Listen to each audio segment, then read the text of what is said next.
Bapak, Ibu, saudara-saudari sekalian, selamat pagi, salam sejahtera untuk kita semua. Dalam kehidupan kita, kita tentu ingin hidup dengan sehat. Sehat tidak hanya berkaitan dengan kesehatan jasmaniah, tetapi juga kita ingin mendapatkan kesehatan secara batiniah, kesehatan secara spiritual. Sesungguhnya untuk mengetahui apakah kita sudah sehat secara batiniah itu mudah.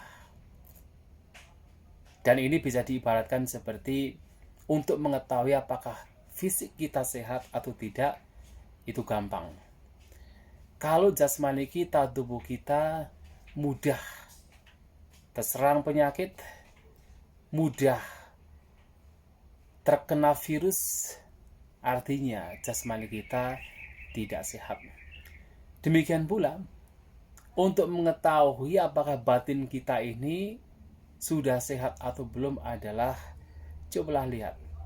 Ketika kita mendapatkan kritikan, mendapatkan celaan, mendapatkan kata-kata kasar yang datang menghampiri kita, lihatlah dalam batin kita. Masih mudah sakit hati atau tidak? Atau ketika kita menghadapi masalah-masalah yang datang menghampiri kita, masih mudah batin kita gelisah, cemas, takut atau tidak? Kalau batin kita masih mudah gelisah, masih mudah takut, masih mudah cemas, batin kita masih mudah terluka, artinya batin kita belum sehat.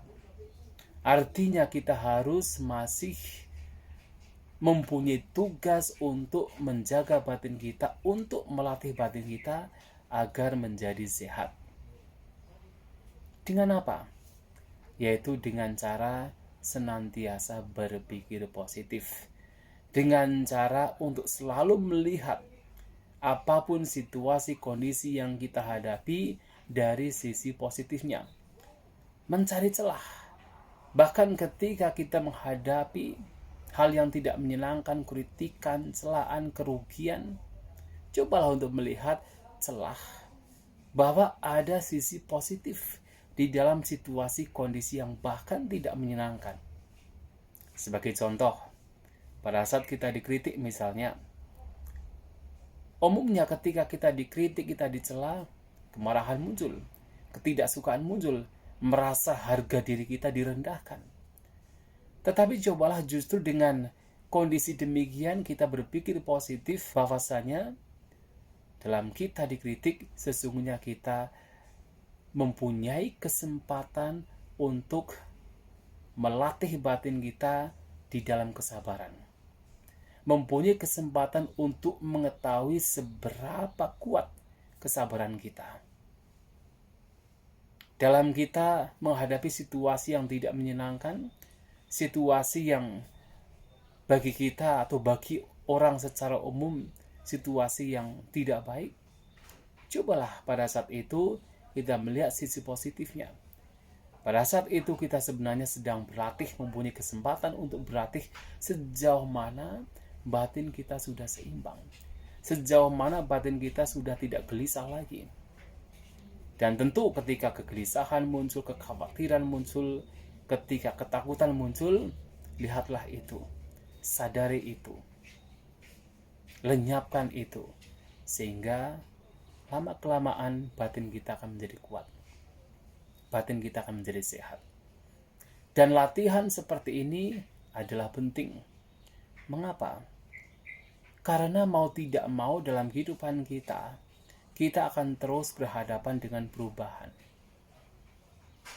Dan perubahan tidak bisa kita ingkari, tidak bisa kita hindari. Dalam kehidupan kita, kita tidak akan selamanya mendapatkan untung, tidak selamanya mendapatkan pujian, tidak selamanya mendapatkan kata-kata yang manis, tidak selamanya mendapatkan suka. Tetapi kerugian, kritikan, celaan, kata-kata kasar, musibah, kecelakaan, situasi kondisi yang tidak sesuai dengan harapan kita akan datang pada kita. Cepat atau lambat mereka juga akan datang pada kita. Dan kalau batin kita masih belum sehat, betapa menderitanya kita. Tetapi kalau batin kita sudah kuat, sudah sehat, sudah tahan banting, walaupun perubahan terjadi, walaupun kondisi tidak menyenangkan datang menghampiri kita, kita tidak akan mudah goyah. Batin kita tetap tenang, seimbang, dan selalu melihat sisi positif dari setiap kejadian peristiwa yang bahkan ketika itu tidak menyenangkan sekalipun. Dengan demikian, penderitaan tidak akan begitu banyak datang pada kehidupan kita. Itulah Bapak Ibu, saudara-saudari sekalian, renungan pada pagi hari ini. Semoga kita berbahagia, semoga semua makhluk berbahagia.